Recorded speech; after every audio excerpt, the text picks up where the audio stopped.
Good day to everybody. Good morning, good afternoon, good evening. Welcome to this webinar, the first in a series which we are hosting as the South-South Institute on Sexual Violence. A very brief word about the South-South Institute. It was something that was established back in 2013 in response to a recognition that there was a discussion to be had on sexual violence, starting with a focus on men and boys in conflict settings, a discussion which was not really happening at that point, at that stage. And that is why we established this institute. And we were fortunate, we were able to pull together a first convening in 2013 in Kampala. A couple of years later, we made it to Cambodia, to Phnom Penh, subsequently to Christchurch in New Zealand, before we brought it back to Kampala in 2019. In each of those events, each one was somewhat differently structured, but always bringing together survivors of conflict-related sexual violence and other forms of sexual violence, practitioners, activists, academics, policymakers, donors, and that has been the purpose of the Institute, is to generate these fairly intensive discussions. And that is what we want to continue with this webinar series. And this time around, we're hoping that by late in this year, we shall all be more free to move around and that the COVID regulations will have been relaxed and we'll be able to get together in person again. But we didn't want to wait until then to get some of these discussions moving. And so we agreed to establish a series of webinars looking at different aspects of sexual violence, still focused on men and boys. And we have at the moment 4 such webinars lined up, beginning with looking at different dimensions of our work in different locations around the world. This one today, we're starting on the issue of teaching and whether or not teaching about sexual violence against men and boys is possible. Some years ago, it felt like something extremely difficult to do, but we shall hear how that is moving. We have some case studies, so we shall have a case study in the next webinar from South Korea about where things are at in working with, particularly with boys, I believe. We also have one lined up with people who are doing master's or PhD theses on one or other dimension of sexual violence in conflict against men and boys. We also have a policy appraisal sort of lined up. Where are we at in the policy discussion, particularly with regard to international criminal justice? So we hope that you'll join us in each of these webinars and get a sense of where the discussion is at in 2022. And some of us have been in it for a couple of decades, so we're seeing some changes, and we wanted to kind of bring that sense of where we're at now to the fore. Each webinar will be strictly an hour and 15 minutes, so we're keeping it fairly tight deliberately so that you know that if you join the webinar, how long you have to give it, and hopefully you won't get bored in that 1 hour and 15 minutes. But as your moderator today, I'm going to be fairly tight on time, and we shall aim to finish at the time that we had set. So it gives me great pleasure today to introduce our first speaker in this series, and that is Laura Pasquero. And Laura is a colleague, and also over the years has also become a good friend. And I'm very, very happy to be able to invite her to launch this series with us today. Laura has been working on sexual and gender-based violence prevention and response and gender equality across the humanitarian, human rights, and international relief fields since 2005, and also in many different spaces and places: Europe, Sub-Saharan Africa, MENA, Asia Pacific, and Latin America. And she joined the Geneva Center of Humanitarian Studies in 2020, where she's director of the course addressing sexual violence in conflict and emergency settings. And that is where we got to know each other, myself as one of the people who presents on that course. So Laura, that's a very brief introduction. To save time, I think that your expertise will shine through your presentation. I invite you, please take the floor, and we look forward to hearing from you. Thank you so much, Chris, and good morning and good afternoon, everyone. I'm really thankful to you, Chris, and to the South-South Institute, to all of the colleagues of the Refugee Law Project, all the survivor groups, and all the organizers and advocates, scholars, and individuals that are behind this very relevant initiative. It is for me and for our center an honor to be in dialogue with you today and to be part of this very first webinar of a series that looks absolutely fascinating and much needed.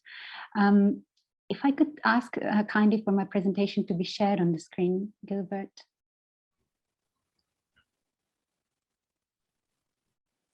Thank you. Thanks. You could go to the next slide, please. Thanks. So this is a brief overview of what I thought of sharing with you all today. I'll give you a brief overview of our course to put this conversation in context, and I'll then share what's the course approach to teaching how to address sexual violence against men and boys. I'll then share some of the findings from a course evaluation that we've recently finished, and I'll talk about how these findings suggest, what they suggest about the change that the course has contributed to in participants' knowledge, attitude, and practice and work practice on this subject. I'll also share some of the challenges that we've been facing in mainstreaming this issue across the course and some of the questions that we're trying to address. And finally, I'll share some concluding thoughts and some of the future orientation that the course is already embracing currently. Next slide, please.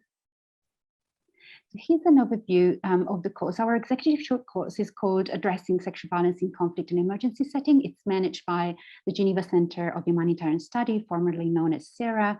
And it is a joint academic and research center of the University of Geneva and the Graduate Institute of International and Development Studies. The course targets mid-level and senior humanitarian managers and tries to support them in developing and managing intervention that address sexual violence, both adapted to specific contexts and as an integral part of humanitarian operations. The course exists since 2014, that was the year when the course was first delivered, and since 2014. Sorry. I shall continue. Since 2014, we have trained altogether 500 participants of 90 different nationalities working in over 60 organizations. And we've had numerous iterations of the course in both face-to-face, five intensive days courses in Geneva and Kampala in Uganda. And since 2020 also online, when the course is really spread across 8 weeks altogether. And the course has been delivered both in English and French till today. The change theory that underpins the course is really centered on the intention of targeting those who have the ability to implement change on the ground, including managers, technical advisors, decision makers in humanitarian organizations. And really our intention was to help them take proactive and strategic decisions to increase and improve programming, and that this in turn would positively impact the lives of survivors, of course. In terms of partnership, the course really had embedded from the outset a partnership-based model of co-creation and co-ownership by co-humanitarian partners who are also part today of our training delivery and that sit on the steering committee that we have. And we're talking about the International Committee of the Red Cross, Médecins Sans Frontières, the Refugee Law Project, the UNHCR, with close collaboration with the UNFPA, and they all have been playing an essential, let's say, policy, but also operational and pedagogical role in the course. The overall course approach is evidence-based and also rooted in practice-based knowledge from practitioners. It's survivor-centered in the way that it centers survivors' needs and survivors' leaders' voices and narratives, and we'll come back to this later.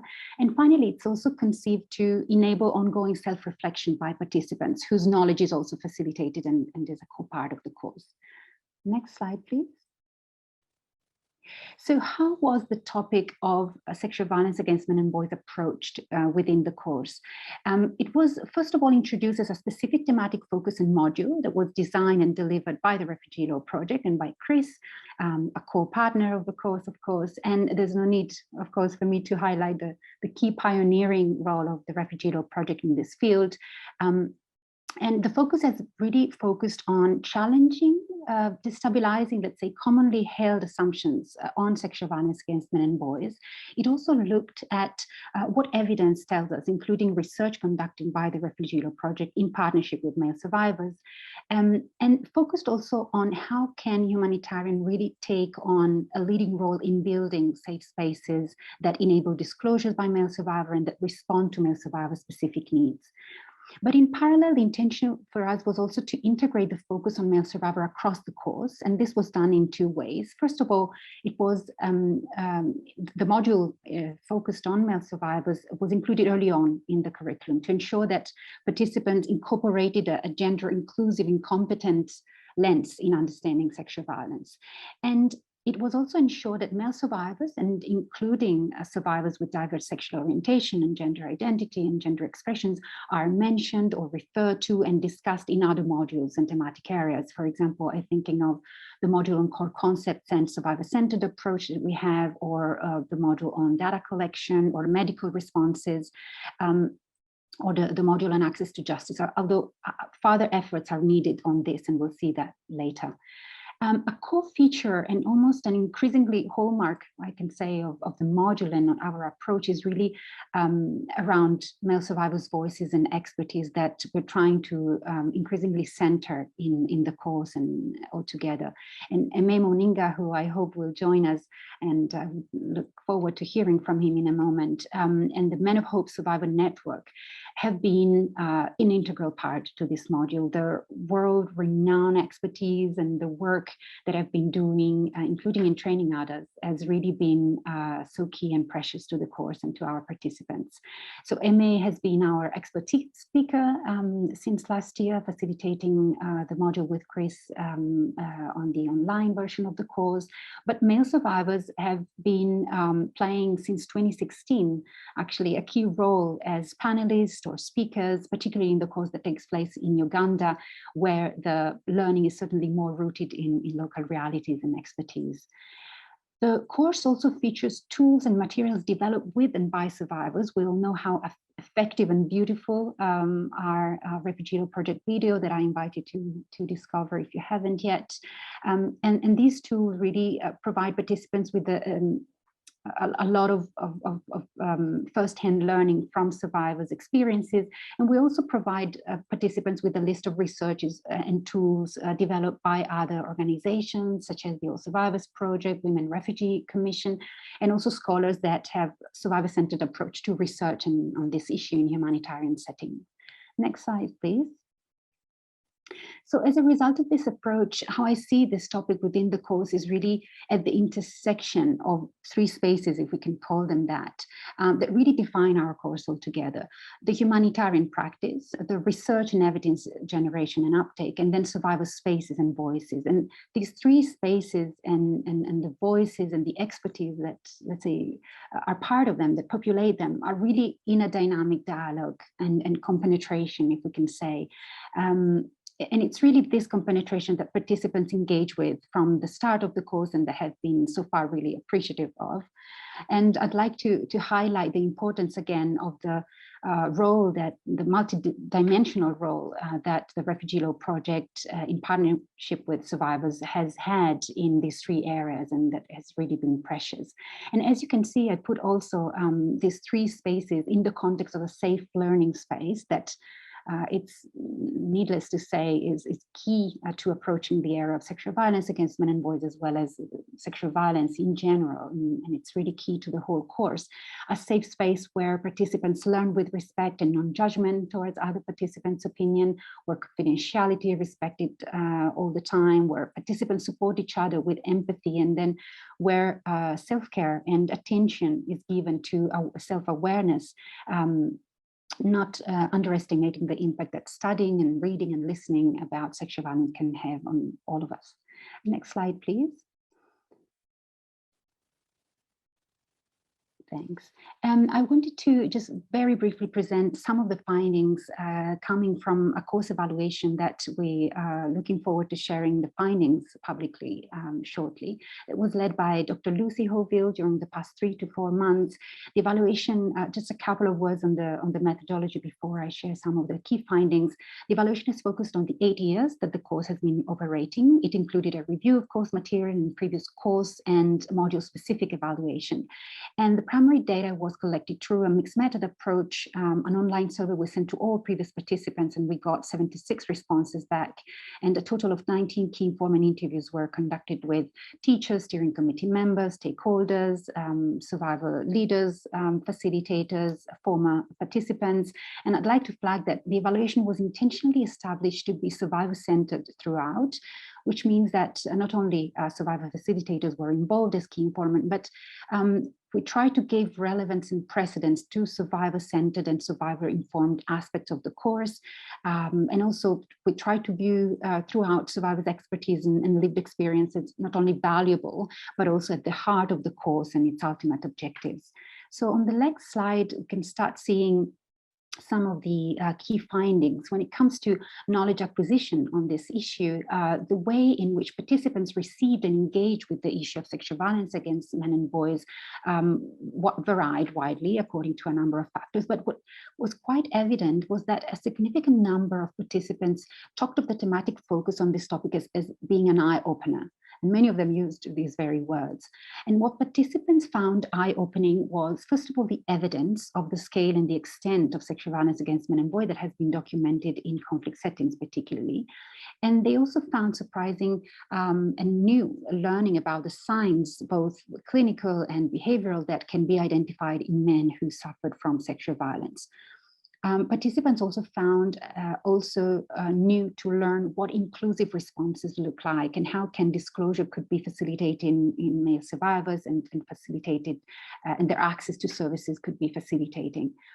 We've also received feedback from participants who found the topic unsettling, but in a good way.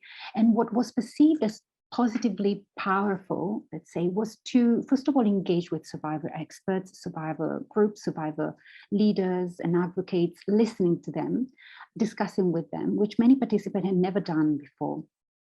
The topic was also found unsettling because it did manage to challenge some of the participants' pre-existing knowledge on sexual violence and attitudes towards the topic.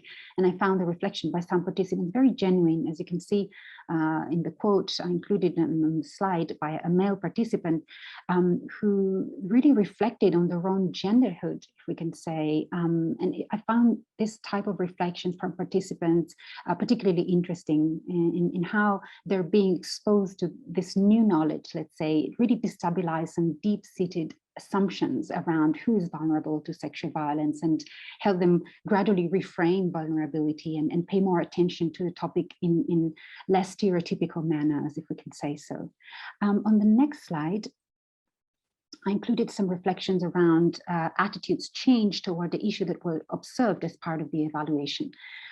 Over time, a shift was observed in individuals and organizational attitude in understanding and addressing the issue. This comes from particularly from teachers and experts that were involved in the topic from the start, that noticed that there was a sort of shift that happened across the 8 years that the course had been running, from a lack of acknowledgement that this was an issue to an attitude of, we acknowledge that this happens and how can we go about it.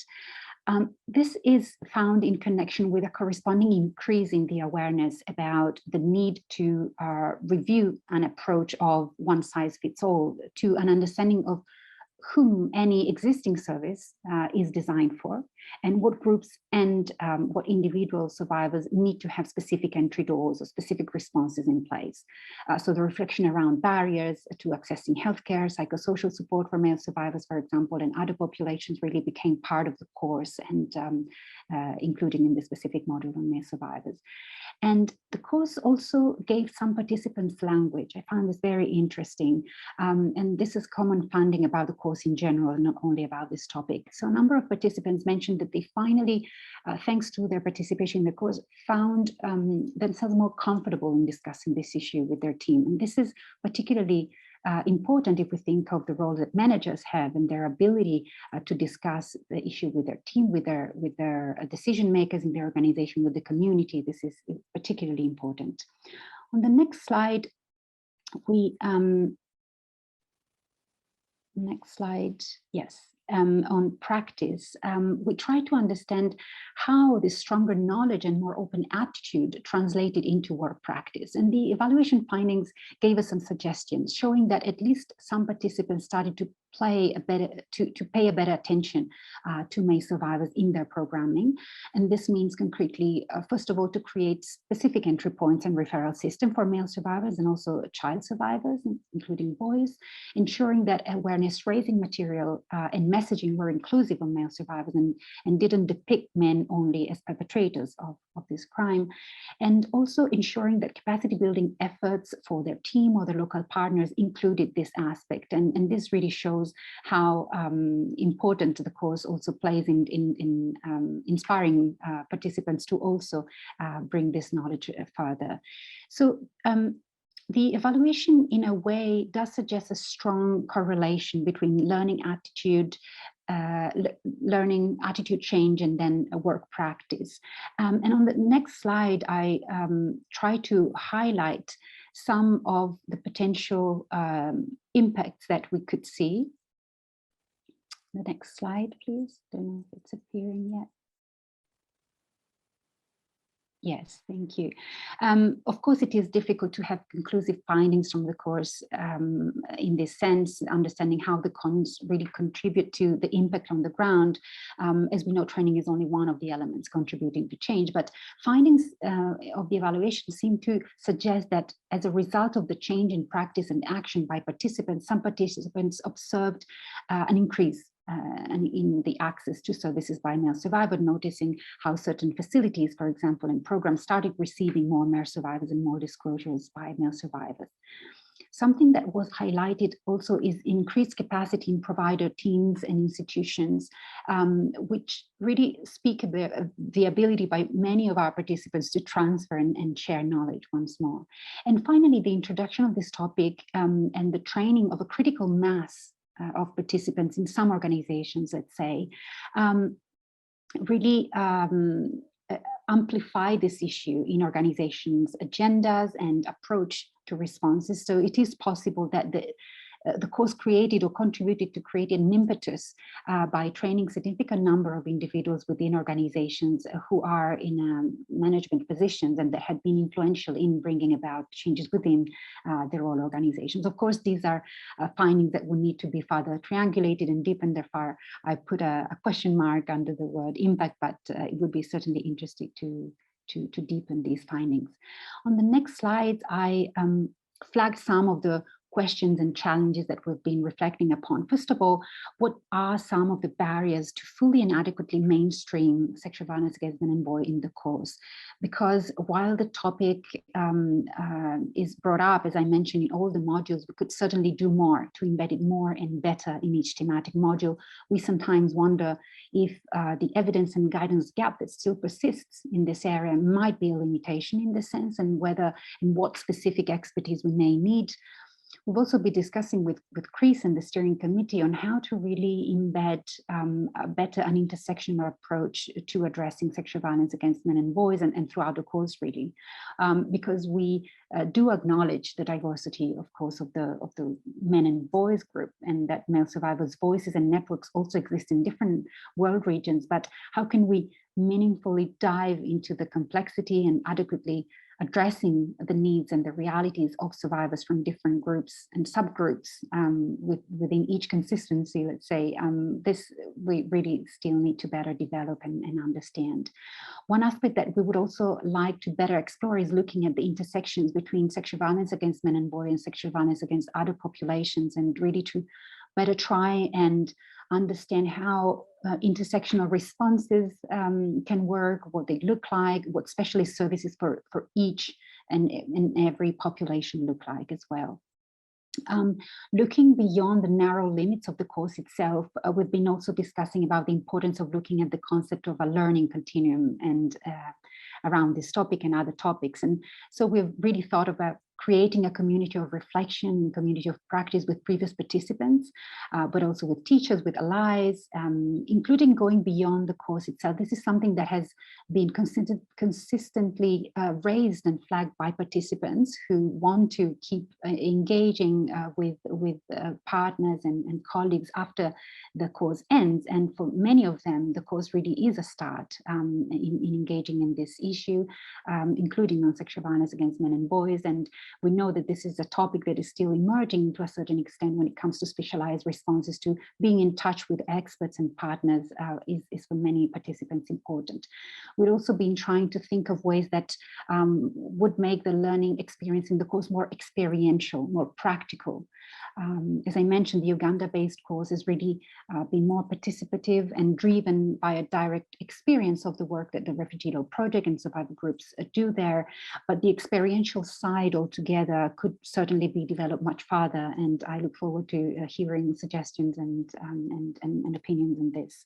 We're also wondering how to better capture the practice-based knowledge shared in the course and to enable really a cycle of evidence generation, training, expertise generation, and practice that we could really see the course may play an important role in further supporting. And finally, it would be wonderful that the evidence base on what works in capacity building on this and on other topics were expanded. The evaluation we conducted was a first tiny step, but the thin literature that exists on this topic, at least that I know of, really shows that we need more evidence to understand what knowledge do we need to really improve our understanding, and yeah, what we need to know, what really works in training to impact practices and impact survivor lives. Thank you. I was coming to my next slide. I can also just talk you through it. Yeah, that's great. Some concluding thoughts, and sorry if I've been going over time. Some future orientation that we're already incorporating, also in the light of the evaluation findings. First of all, sexual violence against men and boys. Sorry.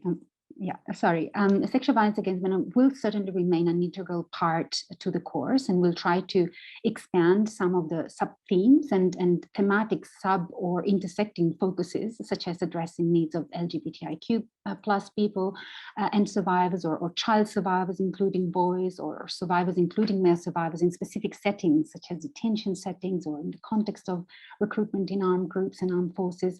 So we're thinking about developing advanced courses that can tackle these topics, and we're really excited to be doing this in the coming months.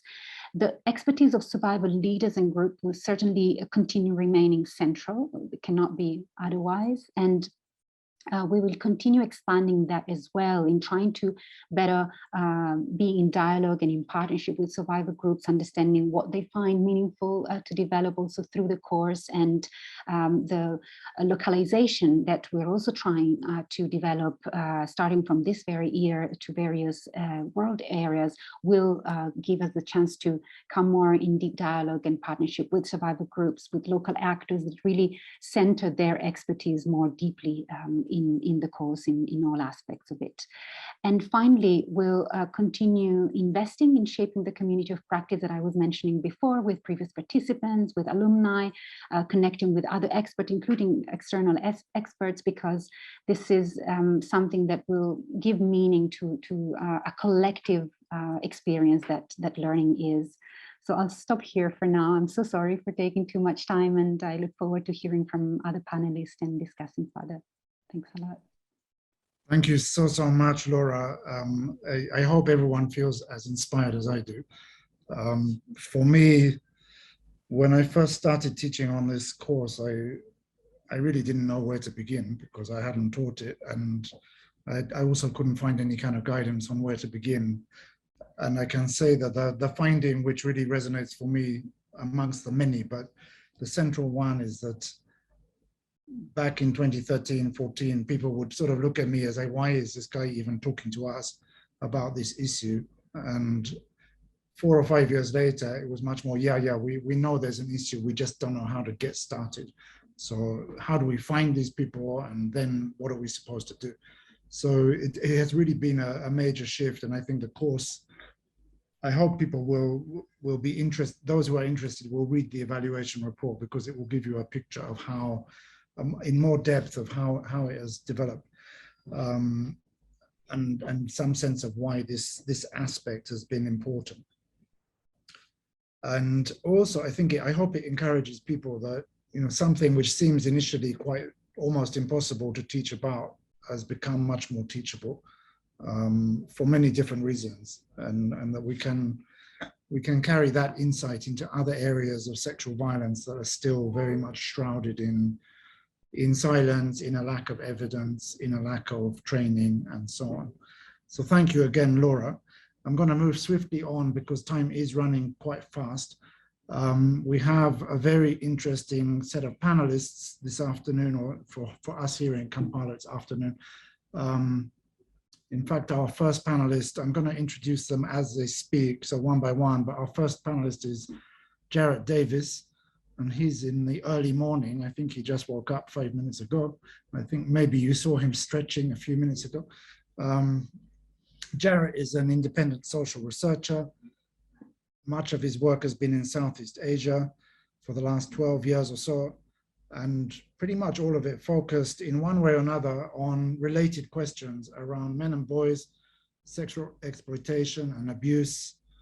And I think I'm going to leave it there, Jarrett, and ask you for, like, when you listen to Laura talking about this particular experience of drawing attention to an otherwise generally not somewhat ignored area of sexual exploitation, violence, and so on, what is your reaction, given your 12 years of experience trying to draw attention to the same issues? I'm unmuted, okay. It's amazing, the intersections, really. She's talking about the really the world of teaching and engaging with at the more managers and practitioner level. It's amazing the intersections that we find with research. We've just, I think Alastair and I have just come off of a larger study working with ECPAT International, the Global Boys Initiative, which has looked at looked at a sample of boys as well as social service providers in 7 different nations around the world. And a lot of our work, not just that work, but the work that we've previously have done on this whole concept of creating a community of practice is so central to a lot of the work that we do. And it's helpful not only for men and boys, but it's also really central to the South-South model, really building on listening and learning, which is what research is. I think that one thing that Laura said that really resonated with me, I think, is that giving permission to men and boys to seek help. That's something that we've seen in all of our data, and especially within the most recent study of the ECPAT research, is that gender norms, the assumptions really prevent men and boys from being able to disclose what they're thinking and feeling from participating in research.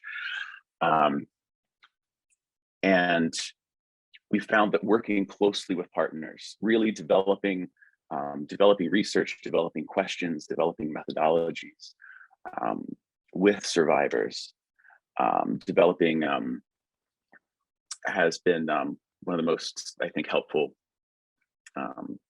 things for us. But yeah, like it is, the intersections are many. But can I ask you to leave it there? I think that's already a number of important points that you've made. Yeah. And the parallels that you're seeing between the teaching and the need for a community of practice and your own work more at field level, research level. I think the connections that you've drawn them out for us very nicely. So thank you for that. And I hope we can circle back to you for some more observations in a moment.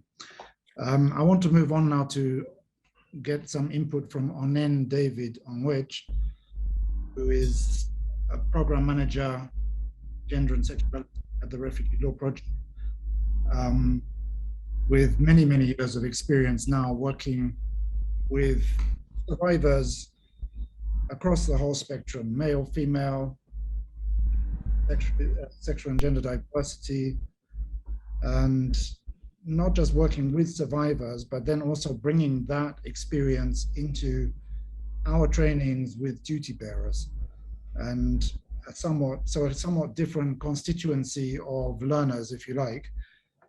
Duty bearers, we use the language here in Uganda in terms of police, in terms of the military, in terms of prison officers, and so forth. So Onen, can you also give us your reactions as a trainer, as a facilitator, as a direct service provider, when you hear what Laura has to share? What can you add to that from your experience, please? All right, thank you so much, Dr. Chris, and all our participants online. Thank you for joining us. Greetings from Uganda. For those who have not been to Uganda, please make sure you come and visit Uganda. I think from my own experience as an Onen, and also as a trainer, as a psychologist, as an anthropologist, and a gender practitioner, having engaged with police, Uganda Police Force to be in particular, the military of Uganda, civil society, and the students community, especially on conversation and training on issues to do with sexual violence against men and boys, and looking at it from a conflict-related perspective. I bring on board quite a number of experience which are not very far from what Jarrett has said, and also from Laura. I might have to start from a few challenges at the beginning of the conversation. At the start of our trainings, I'm talking about early 2000s to date, Uganda is well famous for homophobia. So each time you're advancing conversation on sexual violence against men, people do not differentiate between consensual and non-consensual sex. So each time you say sexual violence against men, the immediate thing is you're talking about homosexuals. And that is what also took us into problems in the year 2014 when we were suspended for about 9 months because of the inability to differentiate that. And also a bit of unprogressive laws and policies. You find you're talking about sexual violence against men, and you're talking about rape. Uganda's law at the moment is quiet on the rape of men and boys. And you find even when there are other laws coming on board, like the sexual offenses bill, which had the president assented to it, it would have at least given it a more neutral definition of rape. But of course, our president refused to assent to it for many reasons. So while that law will give us a much better definition on rape, but it is also further criminalizes same-sex relationship. So you find it is giving and taking in one aspect or another. And that has been affecting our trainings for a very long period of time. And we're also talking about unprogressive training curriculums. You're talking about Uganda police, the students community. They tell you our training curriculum as law students, as psychology students, as medical students does not tell us. We spend 4 years at university and none of our lecturers tell us about sexual violence against men. So where are you coming from and where have you been all this while? So you see that it's not also different from the one for Uganda police as well. They used to have a module called GBV and child protection. So we contributed to her saying child protection is a different thing altogether and sexual gender-based violence is different. Can we remove those two and treat them as different things? So at least we've been able to see some bit of progress onto that. But what has helped us to navigate some of those challenges? Number one, I think the world is hungry for evidence. Where are the men and boys you're saying they're victims of sexual violence? How many are they? Where have they been all this while? Are they Ugandans or they're just refugees? So that quest for data, we said, okay, fine. If that is what you're looking for, from our screening, from our video advocacy work, from the documentaries we've made, we've been able to fulfill that quest for evidence. Said, okay, from our screening, this is what our statistics is saying. And from the videos that we have made, these are victims themselves talking. And we've been making it a lot more easier by moving with facilitators who are themselves survivors of sexual violence. We have Aimee Moninga here with us. Greetings from Uganda. I think the Men of Hope still miss you a lot. So moving with people who tell their own stories sends a completely different signal to our stakeholders. And we also realized that for us to move forward, we need to embrace the learning continuum, like Laura just said. And for us to do that, we need to place students for experiential learning, the police themselves, having them be at Refugee Law Project for at least 30 working days or at least 3 months, and they themselves interact with the survivors. Then when they go back as facilitators, they begin to speak differently. That you people, I met these people, these are their own experiences and these are the challenges, and I believe as Uganda police we have a role to play. So presence of students who be with us from police to civil society has been very helpful.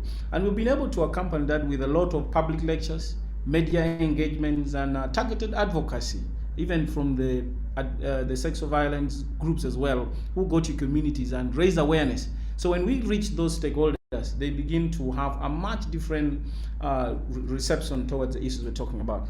And what has also made it a bit easier is trying to adopt multidisciplinary approaches to our trainings. We go with the lawyers, we go with social workers, psychologists, and when we're talking about it, people approach it from different angles. What does it mean in terms of psychology? What does it mean in terms of the law? In terms of anthropology, what are we talking about? And in terms of gender discourse, what are we talking about? And from those kind of engagements, we've been able to realize quite commendable successes. It's not as we would want it, but at least a lot better. As we speak now, when we're opening trainings on sexual violence against men and boys, the heavily homophobic sentences are beginning to reduce.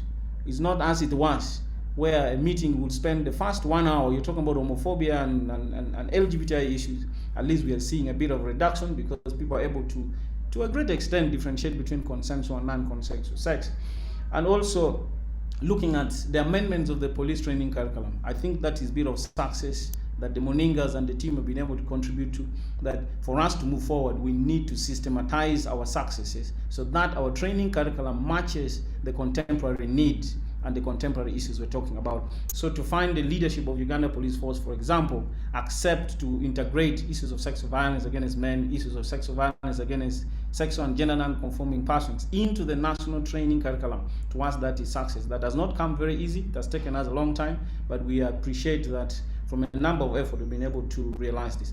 And very lately we also see referrals from people we've been training, whether they're in the same office or wherever they move or they're redeployed. We receive referrals from police officers, from military, from government officials, basing on the trainings they have benefited from us. And also, we've been able to at least confront the conversation of sexual violence against men to wider perspectives. And about 2 years ago, we had to do an evaluation of our trainings with the UPDF. These are peacekeepers. So if you access our website, you'll be able to see a report titled Peacekeepers as Allies in Tackling Sexual Violence and Conflict. So we must say it's possible, but it requires not giving up really, because sometimes you get very homophobic pushback, gender backlash, especially from people who consider themselves radical feminists. How do you approach conversation, especially to a group that believes that the male gender is the problem? So whether they also have a problem, it doesn't really matter. For now, we need to advance particular narratives. So how do you not run away and push a silo conversation, but entertain much difficult but yet necessary conversation? So we believe that when we build a knowledge base, which starts with training from grassroots level, teaching at university, and door-to-door engagements with people who hold the power and the relevance to create the available changes that we all desire. I think slowly we're getting there. Of course, we have to be ready to deal with backlash and a bit of pushback that requires some bit of soberness. And we believe that evidence on the table would be much better. So from universities, Laura and others, please continue publishing. For us, from the screening perspective, we continue bring the evidence that is required. We believe we shall get there. Thank you, and greetings from Uganda. Thank you so much, Onen. That was very rich and concentrated material. So thank you very much for that. I'm going to come to Alastair in just a moment and then to Eme, but I would just request all the panelists to check your Q&A section. So far there is one question from a participant in the webinar.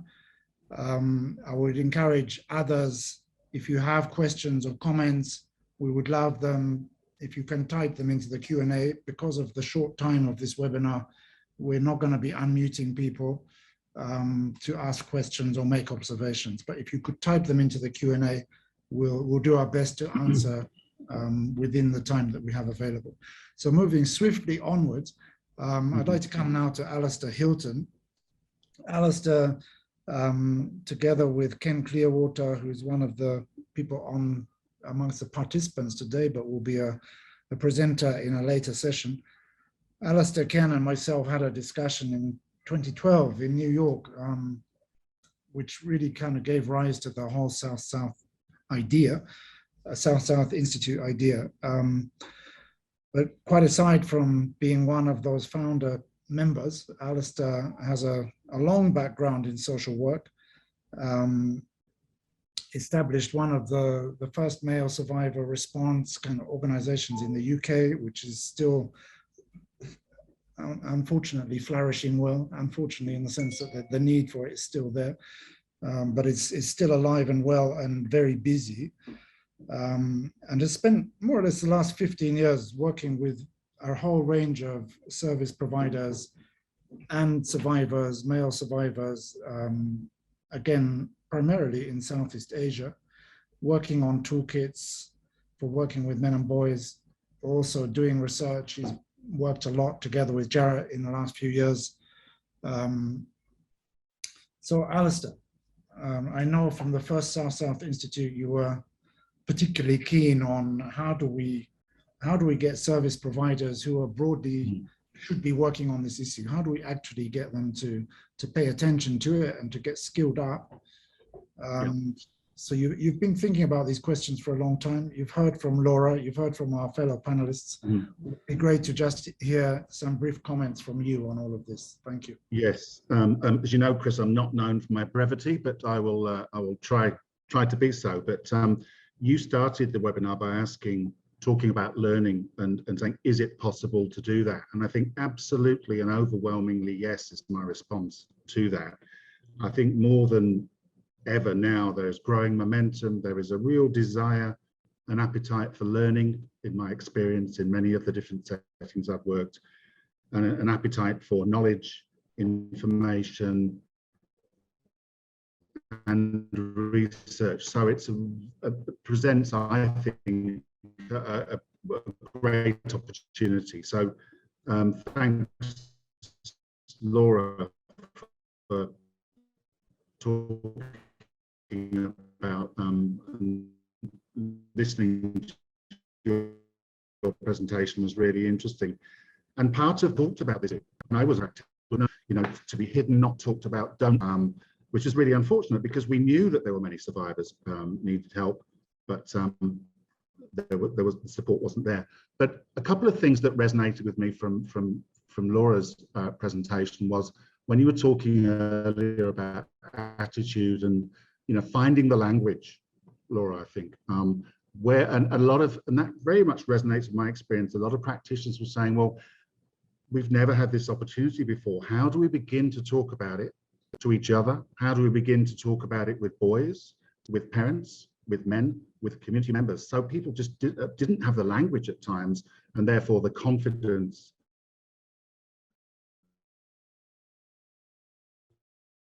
to address this issue. And often available, no research.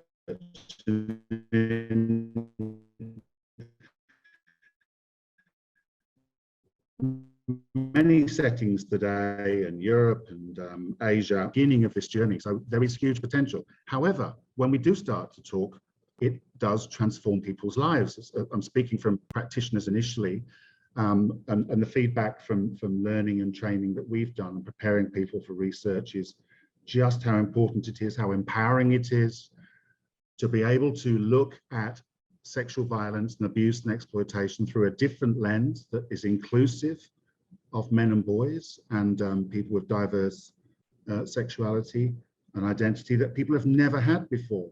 And I think that's overwhelmingly, I think one of the successes of recent work, I think, is that providing that safe space, as you talked about, Laura, that safe spaces that are caring and respectful and provide opportunities for people to talk about these issues. Onen was talking about, responses that are sometimes negative or homophobic, and we also have to create those spaces for those people to share those so we can learn and help them learn and change. But overwhelmingly, I think it's been very, very successful. And I very much, I think, in all of the learning and curricula that I've developed, it's really been based on listening a lot to service providers, listening a lot to survivors about what they think service providers need, and being part of developing curricula, whether it be through research, rather than just rely upon theory, but actually lived experience, I think. And the weaving those stories into learning is absolutely vital.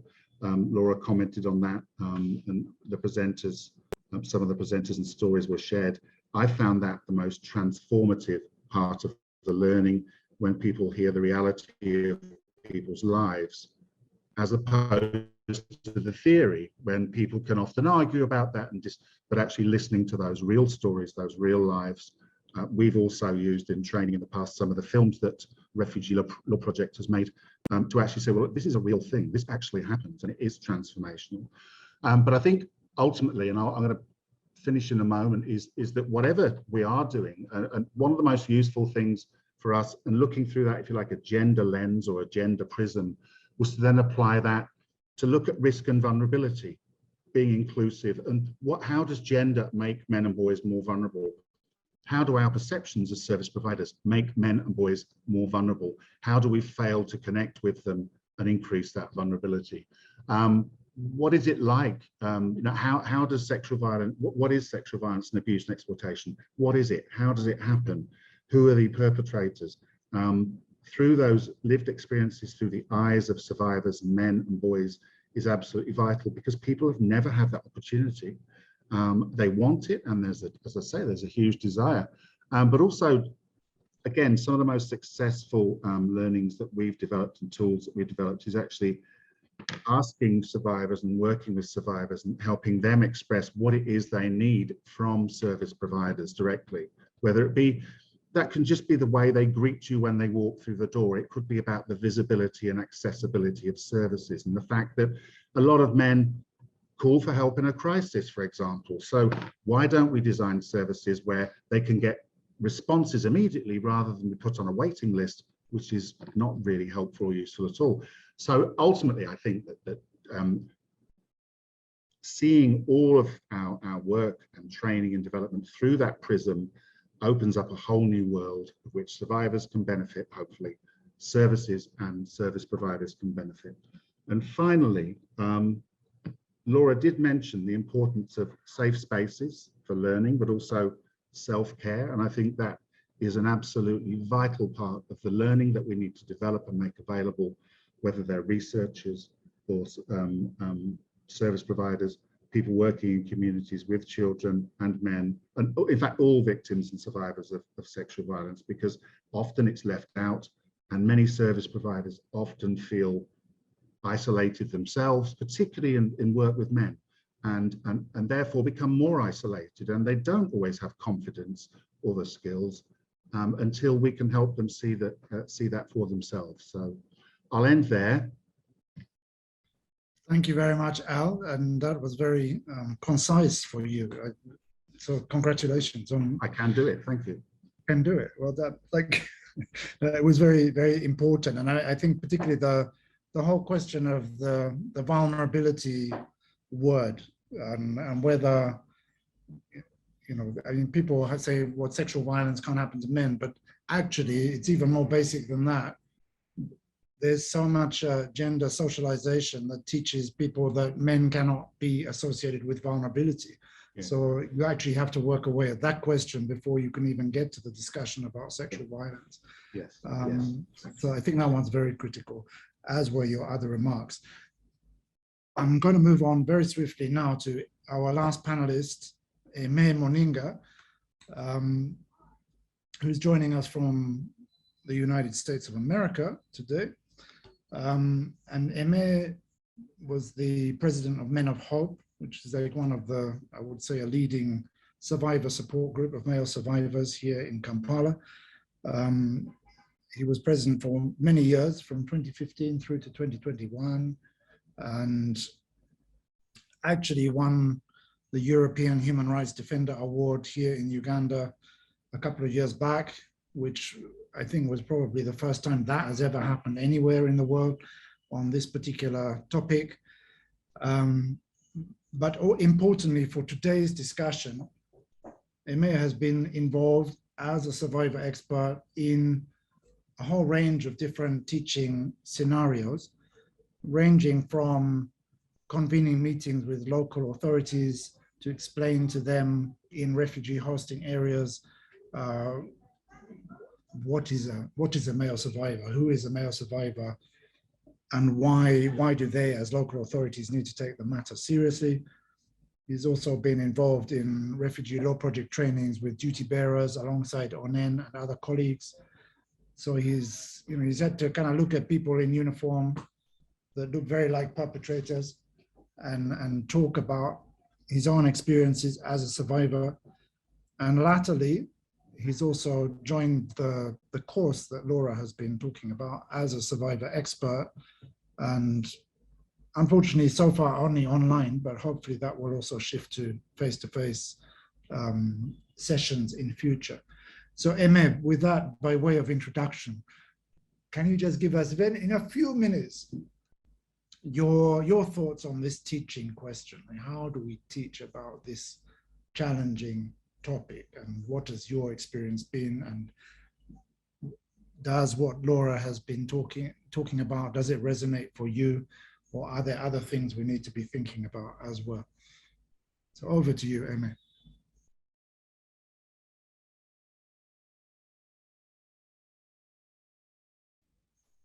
You're muted, Eme. You need to unmute.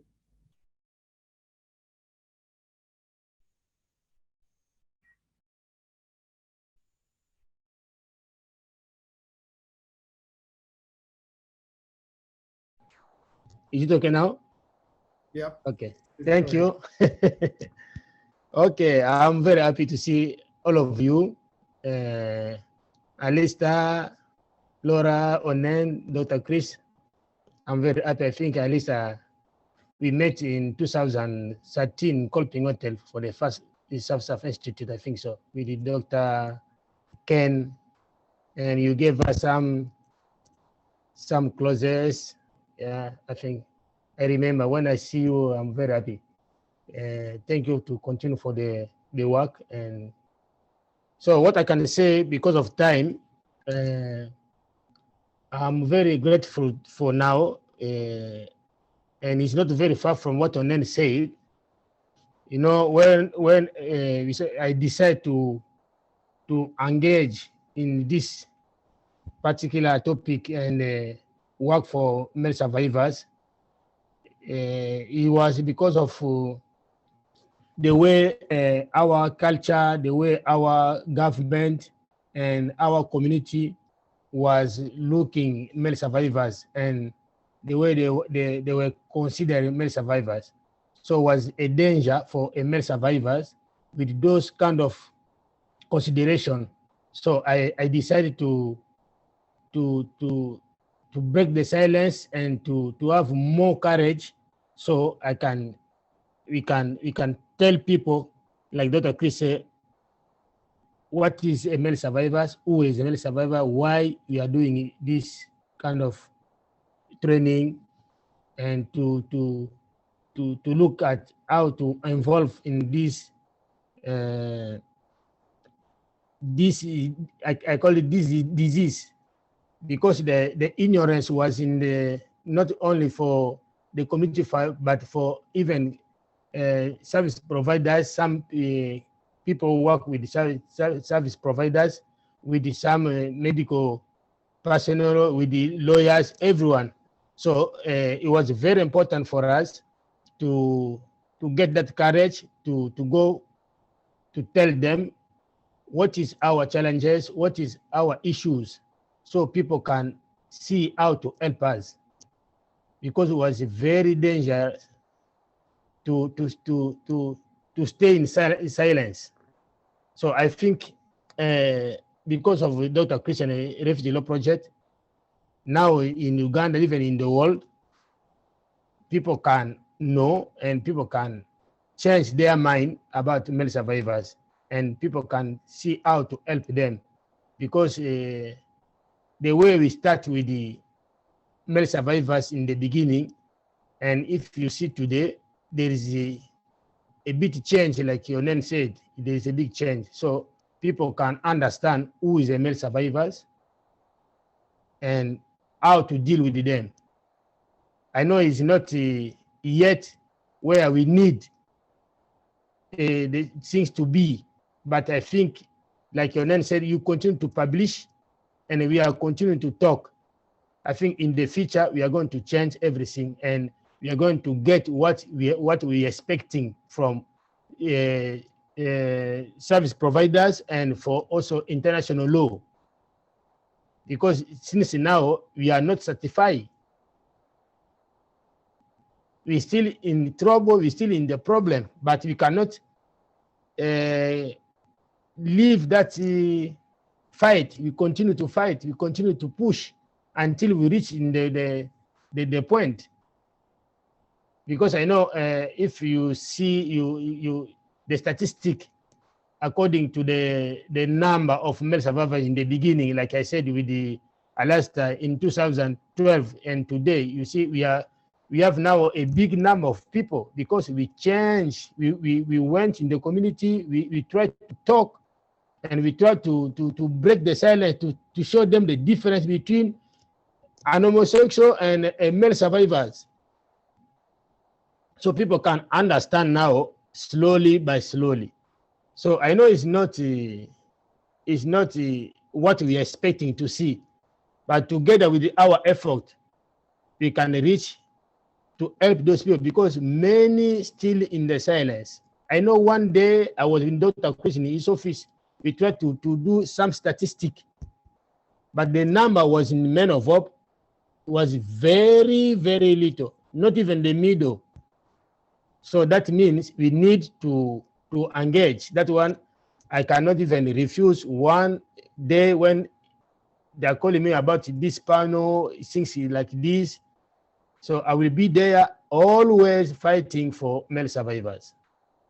So what I can say, I think we are still together and I greet everybody. I'm very happy to see all of you engage in this topic. I don't know what can I say. I know maybe in the future, when my English will be like Dr. Chris or Onen, now I can speak very well. I have many ideas, but my language is like a barrier. But I know I will improve because I'm still learning English here in the USA. Okay, thank you so much. Thank you so much, Aimé. And for those who don't know Aimé, a few years back, he didn't speak a single word of English. And I think when we were in the 2013 South-South Institute, he didn't speak a word, not just of English, but of any language, because he didn't want to open his mouth on the issue. Because that was where he was at in his own journey at that point. So I think there are many layers to having Aimé talking today in English. And trust me, you're very articulate, Aimé. There's no problem with making yourself understood. Sure. Thank you. I'm sure there are things that you will add as your English gets even better and even richer. But I think you've already made a huge difference to so many people's understandings. There was a question in the chat about, where are the materials? Where's the website of Men of Hope? And I answered it that there isn't at the moment a separate website for Men of Hope. Maybe that's something that a future donor will be looking at with interest. But there are quite a lot of different video clips, including individual narratives of journeys from victim to survivor to activist. There are a whole range of materials on the Refugee Law Project website, which is refugeelawproject.org. And then you look for our video advocacy materials under gender and sexuality. And very many of those materials are address work done by Men of Hope. And there's one film there called Men Can Be Raped Too, which was actually, the whole film was made by members of Men of Hope. So please, if you haven't had a chance to look at that, take that opportunity. I see another comment, or another question from Courage Sewanyana. Just to make a comment, if I may read it out, I think it's very important to use the survivor-led teaching approach to teach different stakeholders about sexual violence against boys and men. But now it's disappeared. The question has gone. Onen is answering it. Maybe Onen, you could speak to this. And then as time is running, I'm going to ask any panelist who wants to make a last remark before I give it to Laura to make any final observations. So Onen, could you address Courage's question, because it's now disappeared.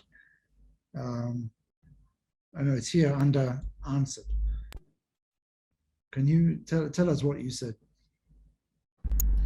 Yeah, I think just to get to Courage, I think it's a good recommendation, a good comment, if we can put survivor-led teaching approaches. Of course, in these multidisciplinary engagements, there's also another school of thought that says, to what extent do you front survivors, especially if they're not psychologically ready? So what do you do at the background before which you can put them? Otherwise, you increase the security risk and risk of relapse and triggers. So yes, it's a great point, but of course there's a lot of background work that needs to be done before the survivors themselves are ready, able and willing to stand in those spaces. Otherwise, you end up with also a lot of other dynamics to manage. So yes, it's great, because if we talk, normally people listen and say, okay, yeah, we have heard of it. But when a survivor stands and speaks and opens a statement, say, I am a survivor, even the temperature in the room goes very different.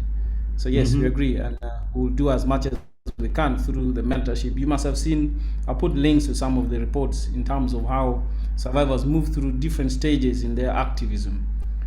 Thank you. Thank you very much, Onen. If you haven't looked at them, Onen has managed to put in all the links to some of the most important videos that I was talking about. So they're there in the chat. So please do try and grab them while you can. But if you can't, just look at our website and you'll find them, I hope. We have a hand up from Ken Clearwater, who I mentioned earlier, who is one of the most famous activists on this broad topic of sexual violence against men globally, I would say, and certainly absolutely central to the establishment of the South-South Institute as a space in which to broaden the discussion and to bring in new allies and new constituencies. So Ken, please, the floor is yours. You're most welcome. And we